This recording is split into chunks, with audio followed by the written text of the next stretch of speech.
welcome into this short and condensed Substack Live. And we're going to get a little bit vulnerable, but I'm going to get vulnerable in a way that hopefully helps you all in your journey. Right now, we're kind of in this in-between time in business where we're just coming off the holidays, right? So we're coming off the holidays. I'm going to get rid of this glare. Let's see if we can do that. There we go. That's better. Get rid of that light. So we're coming out of the holidays. I don't know about you guys, but for me, this is always it's a really weird point in time for me because I'm a grinder. I'm a grinder. I enjoy the grind. I enjoy the work. And then everything comes to a stop, right? So it's hard for me to shut down the machine. And it takes me some time to do that. But then starting the machine back up is also a challenge, right? When you're so used to the grind. And I know we live in a hustle culture, right? So many of you I'm sure can relate to that.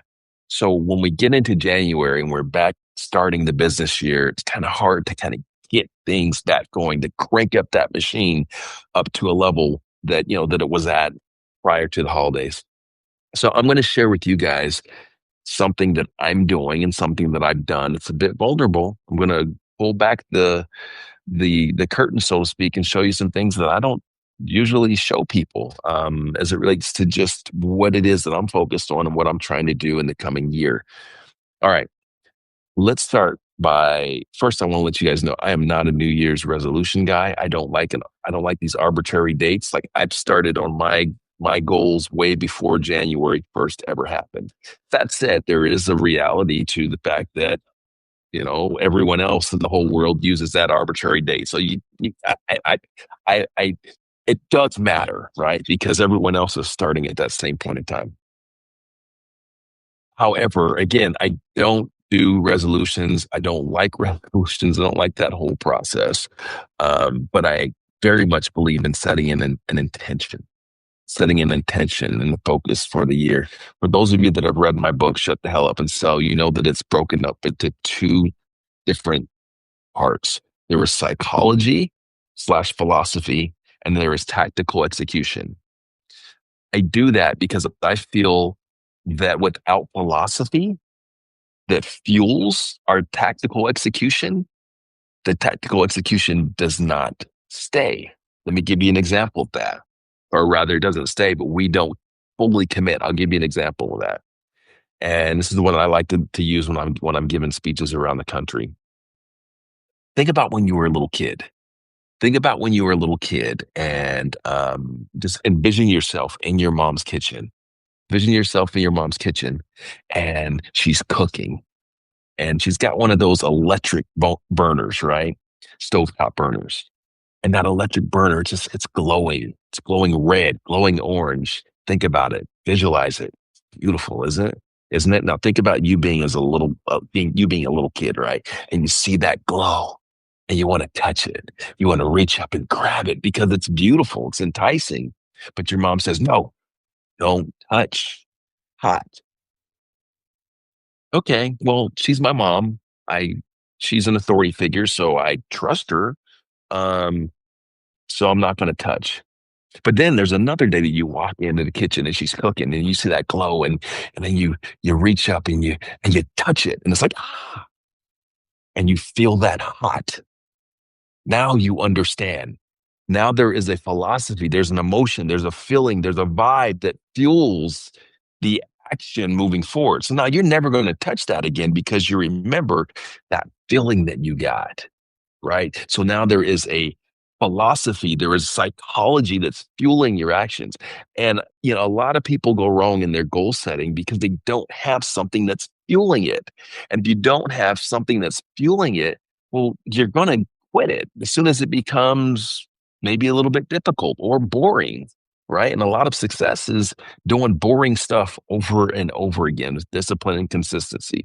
So if you don't have something that fuels you, if you don't have an intention, if you don't have something psychological that fuels your actions, well, that's why people don't, when they set these New Year's resolutions, that's why they don't achieve them. So, all that said, I'm going to bring you guys into what I do and what I've done in my year. And I'm going to share some some vulnerable information with you, but it is what it is. I'm perfectly fine with it. So going into this year, first thing you all should know, and I know, look at the skin. God, that skin looks pretty good, right? I'm a bicentennial baby. Bicentennial baby, it's weird to say, means that this year I'm going to hit a milestone, big one. And as part of that milestone, as I set about and setting my intention for the year and thinking about, okay, what is it that's going to be fueling my actions? What is it that I want out of my life? I landed on boldness. Fortune favors the bold, boldness. And so the boldness is this is the kind of the driving model and driving mantra to my year. But that's just how you start. So, okay, boldness, I want to be bold, but what does that mean? What does that even mean? And so where I went from that, and this is what I want to encourage you guys to start with, you start with a very basic principle, a very basic thing, like whatever that is for you. For me, it's boldness. Then what I did with that, and I'm going to walk you guys through what I did and encourage you to do the same thing. As I went to my assistant and I said, "Hey, Chat GPT," I said, this is my mantra. This is my motto for this year. And then I fed it more information about me. It has a ton of information, just because of all the work that I've done on that platform. But if you're not someone that's done a lot in the chat, just feed it more information about you so it kind of knows who you are. And say, with this being my motto, this being my mantra, what does this even mean in my life? What does it mean? What we're trying to do is to take this basic, like, concept and vision and break it down into tactical and executional. And so from there, what I got back from chat is what this boldness means to me, right? Or rather should mean to me. So it's giving me it's gonna influence to a certain extent the guidelines and the direction of the year for me. Okay. And I'm going to share it with you guys. Let me pull it up. I'll show you exactly what it did for me. And by the way, for all you guys that are subscribers and all that good stuff, first of all, I very much appreciate you all. Whether you're live, whether you are watching it on replay, thank you. And I will be sending out the prompts that I use for all this stuff later. So I'll send out the prompts so you guys can work on your own stuff, because this is the perfect time for doing it, because we're kind of in this in between, right? So we have time right now to kind of work on ourselves and set an intention. Okay. I'm going to show you, my friends, and we're going to share the screen here in a moment and show you what I did.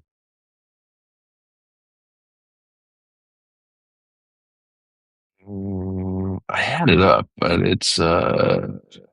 got to pull it back up. No problem.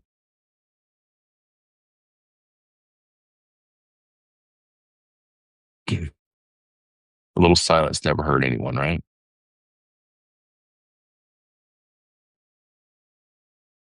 Old. And so in creating this, I started with creating a folder in Google Drive as well, where I'm compiling documents and things that is on this intention for 2026. And it's called Ronnell 2026. Fortune favors the bold.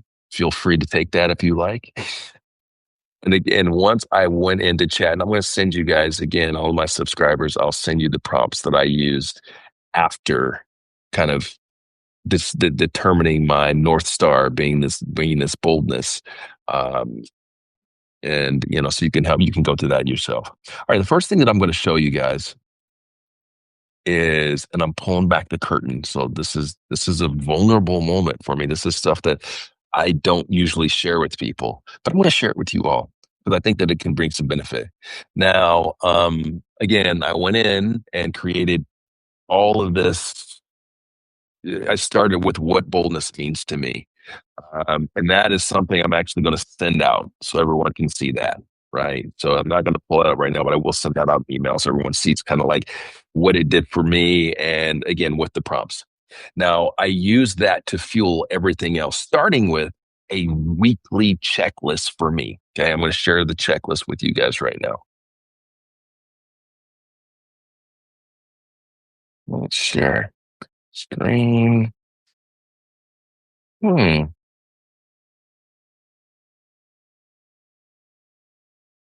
So for those of you that are Substack users, um, uh, creators of Substack, maybe you know this or maybe you don't know, but like last month they launched their own live, like in a platform, or rather live on desktop version on their platform. Prior to that, we're using Riverside or another streaming service.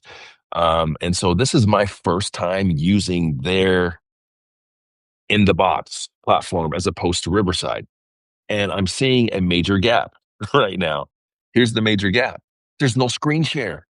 Where in Riverside we use their screen share. So I'm going to talk through some of this stuff with you guys. And again, for my subscribers, I don't give a shit. I'm going to send it to you so you can see it. So the first thing that I did after creating that whole baseline of what boldness means to me is I use it to create tactical and executable tools for myself. First one being a weekly checklist. Okay, so I'm going to kind of talk through it with you guys right now. The first thing is a Ronnell's weekly bold filter checklist. And the idea behind this is there are things I want to check off as yes and no's, meaning the no's are just as important. This is one of the things that we struggle with and we're challenged with is knowing what to say no to, right? What, especially entrepreneurs, we're the worst at it. But what to say no to? So, in my weekly yes, and I have an objective is I have to hit 5 of 8 of these every single week, and the yeses are high leverage revenue work. Number one. Next one, legacy work. Legacy work meaning is this building my legacy? Strategic creation time. I need time where I can focus on strategy and creation because it fuels my soul. Deep work blocks, right? These are these time periods, and I have a specific 90-minute deep work block where I am eliminating all other distractions. Okay. This is when I get my very best work done. It's when a lot of us get our very best work done. So emails off, text off, all that sort of thing, 90 minutes. Health and wellness rituals. It's a weird way to put it, but health and wellness rituals. So these are the things that are, again, fueling my soul, but also fueling my physical body, right? So that's my gym workouts that you guys know that I do. That could be meditation, it could be red light therapy, all these different things that we do and that I do that are health and well and related to health and wellness. Learning and personal growth, right? So learning and personal growth, reading books, podcast, um, taking courses, all these sorts of things that as we get into the year, for a lot of us, we just don't do. We don't invest in ourselves. So this is important to me this year. This is part of this living boldly, and purposeful discomfort. Check that one out. Purposeful discomfort. Think about that. That's where growth happens. You got to be uncomfortable. So those 8 things, I got to check 5 of those boxes every single week. I've set a cadence for myself at the end of every week on Friday, right? To where I'm printing this sheet off. I'm going through it, right? I'm checking my boxes, and then I am setting the intention for the next week, right? On that day. All right. Here's my no's, my weekly no's. Unproductive meetings or calendar clutter. Oh, task I should have delegated or automated. People pleasing or saying yes when I meant no. That's a big one for a lot of us, right? Overcoming burnout patterns. Low ROI opportunities that felt off mission. That's another thing for entrepreneurs. All right, so that's part of the document. So those are just simple check boxes that I will check every single week. But there's more. There's reflection in this. There's weekly gut check. There's growth and visibility habits. Again, I'm going to send you guys all of the prompts that I use to create all this stuff. So this is my weekly checklist, and I'm going to share it with you guys. So you can use my checklist if you want for yourself, but I encourage you to create your own, and I'll give you the prompts to be able to do that so that you can set that proper intention every single week. and have accountability that you're giving yourself every single week around that intention. So another thing that I created, I call it the $1 million man. The $1 million man. This is vulnerable, okay? This is one of the most awkward things to talk about is money, right? Who wants to talk about money?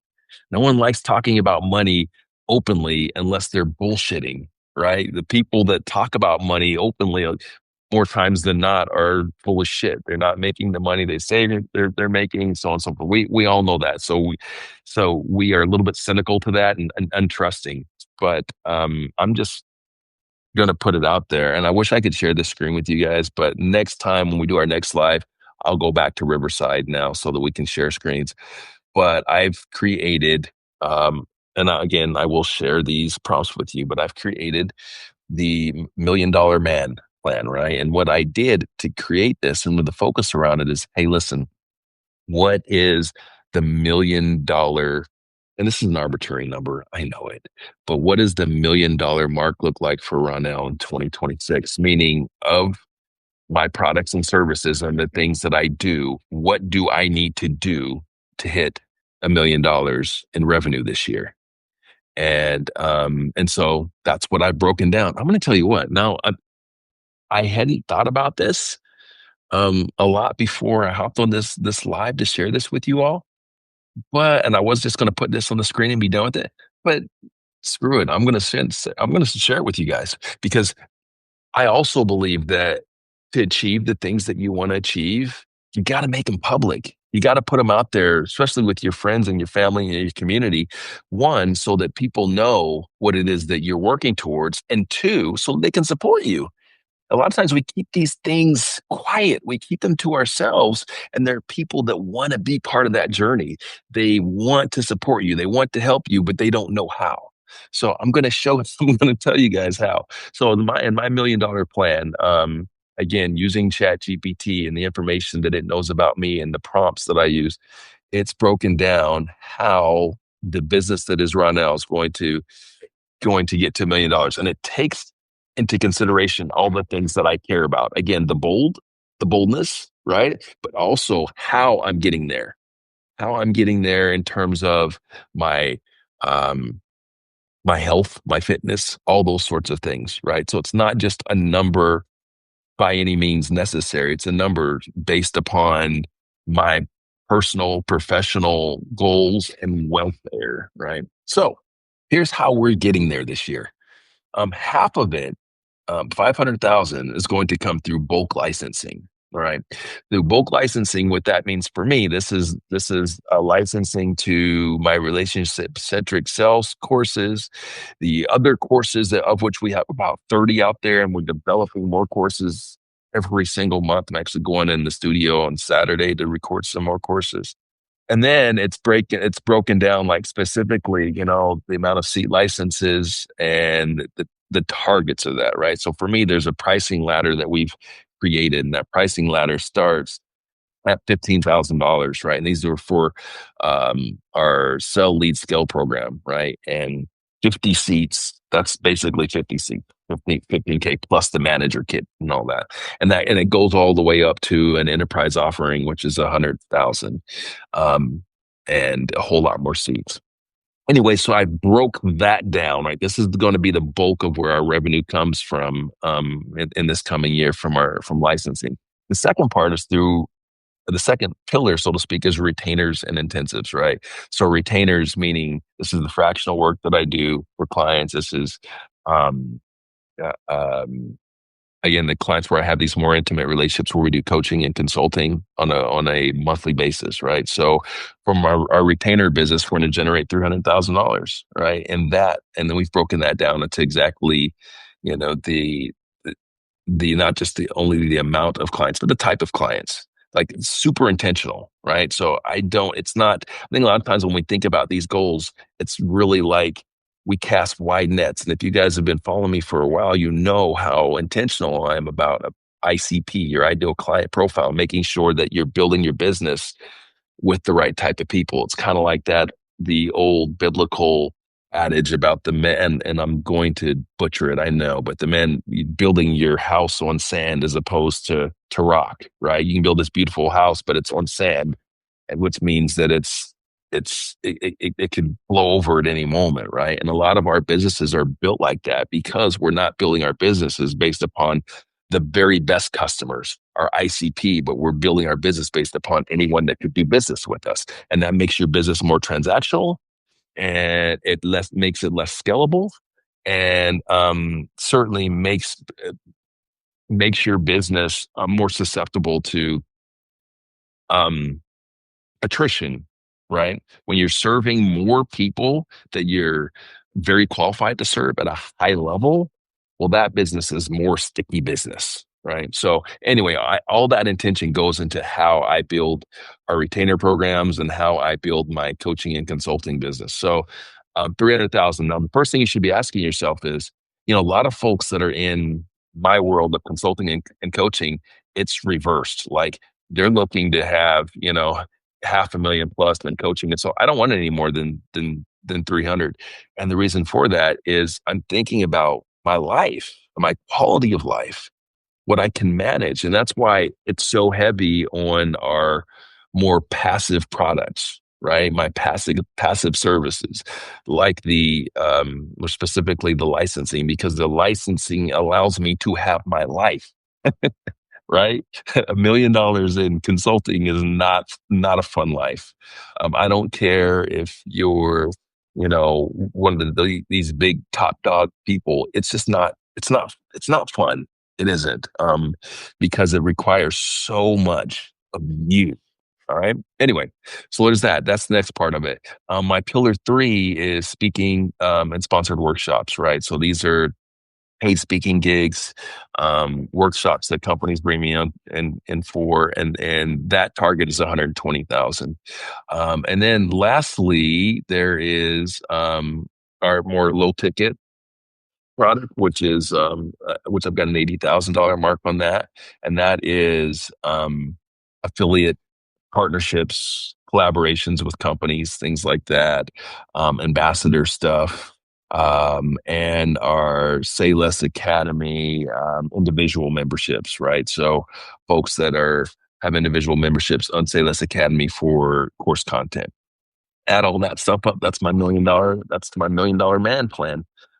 That's how I intend to get there. And if I and again, I'm going to share all these prompts with you guys, and I want you to take into consideration, it's not just the number may be a bit arbitrary, but how we get there is not. It's focused on more than just what I have to sell and what I can sell. And who and who I can sell to. So it's very specific in terms of who I'm selling to, how we're selling, and everything feeds each other. So one of these things that for some of you might confuse you a little bit about the world that is Ronnell is we have a lot of things that we do, right? And a lot of things that we do, but there's a lot of connective tissue between all of that. And it works kind of like an ecosystem. So this is something that for those of you that do a lot, have a couple of companies, have some side hustles and all that stuff, the way to be able to do all these things in a way that doesn't drive you crazy is one hand has to wash the other, right? They got to feed each other, right? So think about the plan that I just laid out to you guys, right? My plan and our licensing that fuels the other stuff, right? Licensing that fuels the retainer opportunities, it fuels the speaking opportunities, and vice versa. It's like an ecosystem, right? When I go do a speech for, at a conference or an event, the people that are at that event, well, those are folks that may be licensed clients or they may be retainer clients, right? So there is a lot of intention and strategy put around that sort of go-to-market focus. So again, for those of you guys that are just joining or that fast forwarded past all of the shit that I just said, here's what matters. I'm sharing my plan with y'all. I'm sharing how I got to it. I'm sharing the intention in hopes that it inspires you to create one for yourself and use this wonderful tool that is Chat GPT to help you to work through that. Again, I feel that people they struggle and are challenged with execution. We all got big ideas. We all got great ideas, man. Everyone, all y'all watching, you got great ideas. Problem is that you're shitty at executing them. You're shitty at the discipline and consistency needed around it. And so, what I've learned over time is the best way to be able to create a plan for execution and create discipline and consistency is you need help in breaking these things down. First, you need a philosophy, like we talked about at the top of this. You need a philosophy, you need a guiding North Star, and then you need help with breaking it down in ways that you can consume it and that you can act upon it weekly and monthly and create accountabilities around it for yourself. Because at the end of the day, there's no one that is responsible for your success. No one. Your family, your friends, they want you to succeed. They really do. They want us to succeed, but they can't control it. Only you can. And the way that you're going to get there is through consistency and discipline.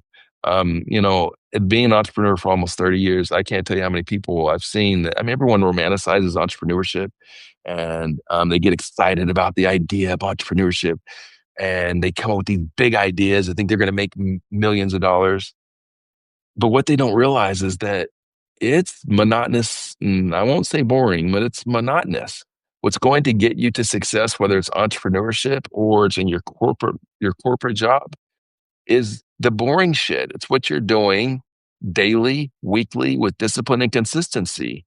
It's me sitting in here in my warehouse in Atlanta doing inventories for business and bourbon. Nobody's clapping for me. There's no, no, maybe a couple of you guys are clapping for me in the chat, but nobody's clapping. Nobody's patting me on the back. Nobody's telling me how awesome I am. I appreciate when you guys tell me how awesome I am, but 95% of my day in life is just me and my head fighting against, hey, are you good enough? Imposter syndrome, all these things that we all deal with. So what helps us to be ultimately successful is that we have a plan, we're consistent, we're disciplined about it, and we're fighting back through our activity. We're fighting back against, that thing in the back of that voice in the back of our head. Anyway, this was fun. I got to get back to work, but hope that helps you guys. Again, I'll be sending another email out here probably by the end of the day. I'm going to give you the docs. I'm going to give you the prompts and I just asked that, hey, I'm giving this is vulnerability. Like there's nothing more vulnerable than health and finances. I'm telling you about the money, which is weird. I've never done this before. So all that I ask is that use it to help you on your journey, right? To set the right intention going into the year so that you can be the best version of yourself and crush it and know what crushing means to you. That part. Know what crushing means to you because it ain't just about money. Like I said, everything that I built is based upon what I feel is going to make me feel happy and fulfilled in the year. So if I don't hit $1 million this year, I'll be fine.